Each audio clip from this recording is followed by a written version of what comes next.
Good morning students, I am your science teacher Shobha Sharma. मैं आपकी आज हम लोगों ने लेसन नंबर 3 तक तो सबने पढ़ लिया था, रेशम और उसके बारे में सबने पढ़ लिया था।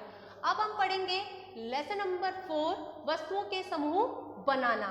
अब हम लोगों ने बहुत तरह तरह की वस्तुएं देखी होंगी, बहुत सारी वस्तुएं देखी होंगी। कुछ कैसी होती हैं, लकड़ी की होती हैं, कुछ किसकी होती हैं, प्लास्टिक की होती हैं, ठीक है, कुछ किसकी होती हैं, लोहे की होती हैं, और भी वो आदि बहुत सारी चीज़ों की होती हैं, ठीक है, कुछ मिट्टी की भी होती हैं। तो बहुत सारी चीज़ों की बनी होती हैं सब। अगर हम लोग ये प्लास्टिक की चीज़ें, लोहे की चीज़ें, मिट्टी की चीज़ें, लकड़ी की चीज़ें सबको अलग अलग करें तो हम लोग देखते हैं कि इन सबके गुण कैसे होते हैं, अलग अलग होते हैं या नहीं होते हैं। देख, अब लकड़ी की चीज़ को हम लोग दबा नहीं सकते, लकड़ी की चीज़ को हम दबा नहीं सकते, वो दबने पर वो पिचकती नहीं है। जबकि प्लास्टिक की चीज़ को हम दबाते हैं तो पिचक जाती है। पर प्लास्टिक भी दो प्रकार की होती है, एक थोड़ी सी कठोर होती है, एक थोड़ी मुलायम होती है।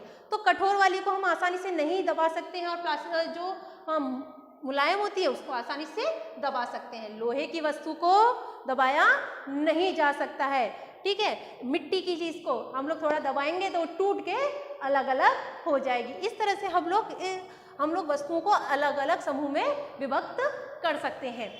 अब इसके हैं पदार्थों के गुण। क्या है, पदार्थों के गुण। पहला गुण आपका है कठोरता। क्या है, कठोरता।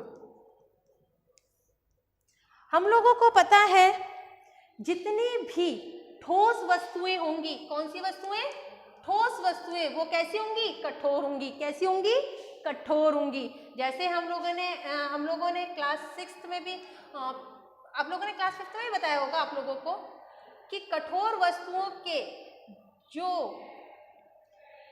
अणुओं की संरचनाएं होती है कुछ इस प्रकार से होती हैं। वो इस तरह से व्यवस्थित होते हैं एक दूसरे से चिपके हुए, यह आप लोगों ने पहले भी पढ़ा होगा। वो इसीलिए होती हैं कि जितने ये एक दूसरे से जुड़े हुए रहेंगे उतना ही वो क्या होगा, कठोर होगा। और अगर वस्तु में कठोरता का गुण नहीं पाया गया तो वो कैसी हो जाएंगी, भंगुर हो जाएंगी। कैसी हो जाएंगी, भंगुर। और उन्हें मारने से, हथौड़े से मारने से या किसी पत्थर से मारने से वो कैसे हो जाएंगी, टूटकर बिखर जाएंगी। उसके बाद आपका आता है चमक। क्या होती है, चमक।